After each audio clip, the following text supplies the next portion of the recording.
அஸ்ஸலாமு அலைக்கும் வரஹ்மத்துல்லாஹி வபரகாத்துஹு. தினமும் ஒரு ஹதீஸ். தொழுகையை ஆரம்ப நேரத்தில் நிறைவேற்றுவதால் கிடைக்கக்கூடிய நன்மையை மக்கள் அறிந்து கொள்வார்களேயானால் அதற்காக விரைந்து செல்வார்கள் என அல்லாஹுவின் தூதர் ஸல்லல்லாஹு அலைஹி வஸல்லம் அவர்கள் கூறியதாக அபூ ஹுரைரா ரதியல்லாஹு அன்ஹு அவர்கள் அறிவிக்கிறார்கள். நூல் புகாரி, ஹதீஸ் எண் 615. அன்பிற்குரிய அல்லாஹுவின் நல்லடியார்களே, ஒவ்வொரு தொழுகைக்கும் ஆரம்ப நேரம் மற்றும் முடிவு நேரம் ஆகியவற்றை அல்லாஹுவின் தூதர் ஸல்லல்லாஹு அலைஹி வஸல்லம் அவர்கள் நமக்கு கற்றுக் கொடுத்திருக்கிறார்கள். ஒவ்வொரு தொழுகையையும் அதற்குரிய நேரத்தில் நாம் நிறைவேற்றிவிட்டாலும் நம்முடைய கடமை நீங்கிவிடும். அதே நேரத்தில் தொழுகையை அதற்குரிய ஆரம்ப நேரத்தில் தொழுவதால் தொழுகையை நிறைவேற்றிய நன்மை கிடைப்பதோடு ஆரம்ப நேரத்தில் தொழுததற்காகவென்று அல்லாஹ் தனியாக நமக்கு நன்மையை வழங்குவான் என்பதை இந்த ஹதீஸிலிருந்து அறிந்து கொள்கிறோம். அதுவும் அந்த நன்மை எப்படிப்பட்டது?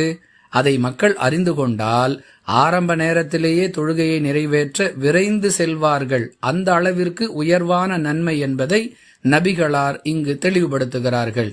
எனவே ஒரு தொழுகையை நிறைவேற்றுவதற்கான நன்மையை பெற்றுக்கொள்வதோடு அதை ஆரம்ப நேரத்தில் நிறைவேற்றி அதற்காகவும் நன்மையை பெற்றுக்கொள்ள நாம் முயற்சி செய்ய வேண்டும்.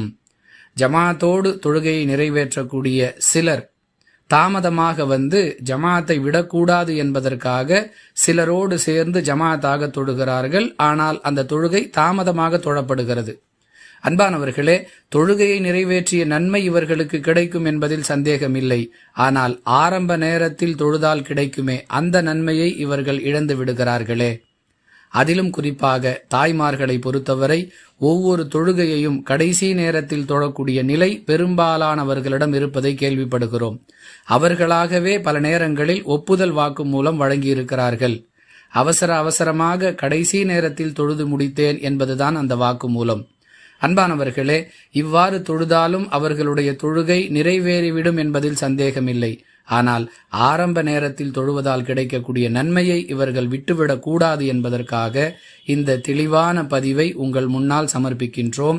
எனவே அன்பிற்குரிய சகோதர சகோதரிகளே, தொழுகையை நிறைவேற்றக்கூடிய நாம் அதை ஆரம்ப நேரத்தில் நிறைவேற்றுவதன் மூலம் கூடுதல் நன்மையை பெற்றுக்கொள்ள முயற்சிக்க வேண்டும். ஒவ்வொரு பள்ளிவாசல் ஜமாத் நிர்வாகமும் இயன்றவரை அனைத்து நேர தொழுகைகளையும் ஆரம்ப நேரத்திலேயே ஜமாத்தாக நடத்துவதற்கும் ஏற்பாடு செய்ய வேண்டும் என்பதை ஆலோசனையாக தெரிவித்துக் கொள்கிறோம். வாஹிரு தஅவானா அனில் ஹம்துலில்லாஹி ரப்பில் ஆலமீன். அஸ்ஸலாமு அலைக்கும் வரஹ்மத்துல்லாஹி வபரகாத்துஹு.